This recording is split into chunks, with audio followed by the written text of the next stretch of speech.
Welcome to Drinks with Ron. I'm Ron, and are you a morning person? I think I'm becoming one, which is weird, very weird. 20 years ago, I was routinely late for an 11 a.m. shift. It's it's a thing that happened multiple times. Of course, that was back in the days of staying up all night playing PlayStation and listening to the legendary Art Bell on Coast to Coast AM, which, if you're familiar with the show, ran from midnight to 5 a.m. But let me digress. It's weird. I mean, I didn't even know what time is it. Looks like it's not even quite 8 o'clock. Everybody else in my house is still asleep, except for the dog. He's just laying in his bed. But it's weird. I mean, I worked all day yesterday. Cleaned the garage. Worked on my landscaping. Dead tired. Slept. Dog got me up. Went out in the morning, and now it's weird. It's like, because I'm gonna. By the way, my drink today, I guess coffee. I guess if you can't tell, I'm a little jacked up on the coffee. French roast, fine ground to put in the French press. Use the Keurig for the hot water and French press it. And my wife bought a little like foam whipper, little machine. You hit the button and it goes whoosh, spins around, takes your cream and it froths it up all professional like, and it's delicious. And that's the reason I'm talking so much. But like people in my house are gonna get up in the next hour. And inevitably, invariably, someone is going to ask, well, what'd you do this morning? And it's be like, okay, you guys just got up. Let's see. I got up, I made coffee, I took the dog out. He took a shit. That was great. We gave him treats. He didn't eat them because he's a picky little prick.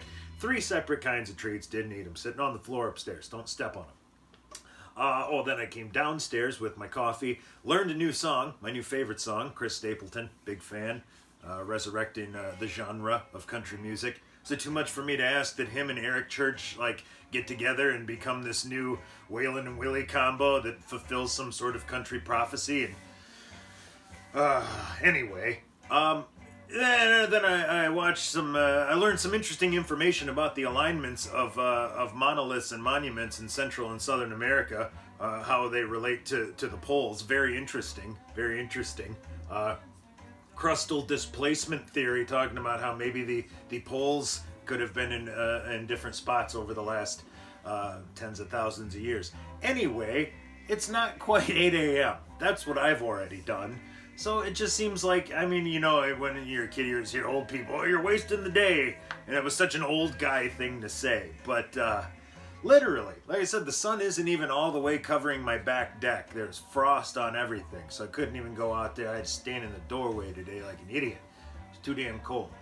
But yeah, sun's not even all the way into my backyard, and I've done all these things. And I might go for round 2 on coffee. I don't know. Oh yeah, that's the downside of the French press and the fine grind. It's a little bit sludgy, but I'd rather extract all that caffeine. So you deal with some sludge. That's what you do. Once again, on the platter, side 2 of Sop with Camel. I did look some more information up on them. They had this album, and depending on where you go, their big hit was as low as 26 and as high as in the top 10. If you go to their website, it was like in the top 10. But, different charts and whatnot, so you can kind of cherry pick. But they did this, and then they had a second one like 5 or 6 years later, and then that was that. I can't tell you anything else about them, except for they're named after like a fucking biplane, and man, could they dress. I mean, just... those some styling dudes. On Kama Sutra Records, I've got a few from that label. They're generally pretty enjoyable. I never did quite put my finger on these guys' deal. Like just like a 7% barbershop quartet with it. I don't know. It's fun. I don't know. I like it. 7% barbershop quartet, about 11% psychedelic. Um, yeah, I can't. I don't know where to classify them. I almost want to put them in my campy music pile. So I've got my own weird classification system over here. It's one of the great things about music, vinyl particularly, and sadly for me, yesterday I was regretting giving away. I gave away some of my James Brown years ago. I gave it to a dude who did some plumbing work for me because thank you for bailing me out. I was flat fucking broke, didn't have money to hire a plumber. Go through this box of vinyl. Because my plan was, this is great, you're gonna love this. So basically, my dad died when I was a little kid. Well, you're not gonna love that part probably, unless there's something fucking wrong with you. But just kind of gloss over that. That's not the part that you're gonna enjoy. But essentially, he was driving the only car that the family had. So what he left me was a pile of records. So that was my big inheritance from my dad. So I've had these records. I didn't take them with me when I moved out of the house. They all stayed at mom's. But then, mid-2000s, the vinyl thing kind of started coming back. You were able to get quality players again, not just these chintzy plastic pieces of shit with plastic tone arms and little shitty plastic needles with synthetic diamond tip fucking hot glued on. Sounds like someone strangled your music to death and the ghost of your music came back and is coming through your speakers. It's terrible. It's terrible. Anyway, so I had all these records. I moved back home. The vinyl thing kind of started up. Mom said, take these fucking records. Do something with them. So I did. I took them. I started kind of trying to clean some of them up. I bought sleeves, re-sleeved everything, some plastic cases for some of them. Basically, I had to go through all of them and make sure the records were there and in the right spots. So I did all that, gave some of them a bath, started picking through them, and then I was going to digitize everything.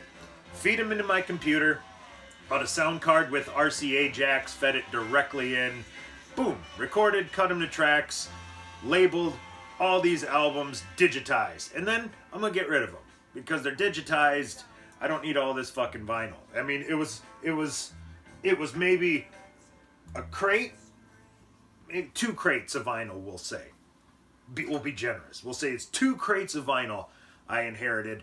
A lot of garbage in there. Garbage like ruined. I said I played with them, and when I was a kid, sometimes you scribble on that. That's fun. You should see the Beatles record. It almost makes me cry. I still remember it was actually my niece did that one, and she was probably like 2, but I still about hemorrhaged, blew a fucking gasket.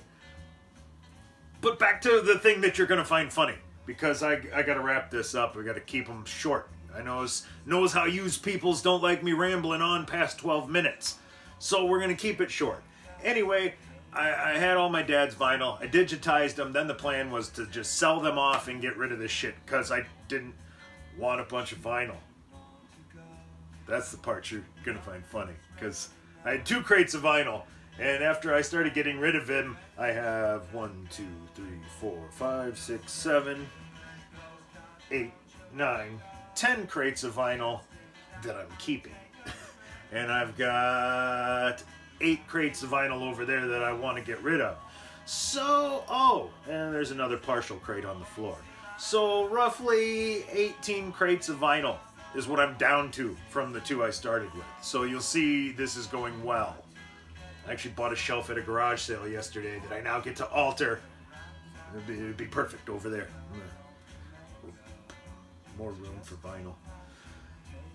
Anyway, back to the coffee. I don't want to pay the Todd fine to the Todd bucket, so I will finish my drink and sign off with Sop with Camel and some French roast, fine ground, French pressed. Ooh, double French. French pressed, French roast. I'm Ron, signing off.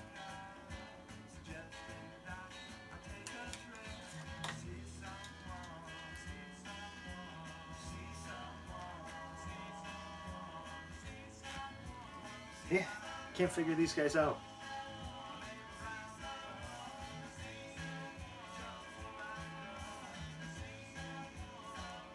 I don't hate it though.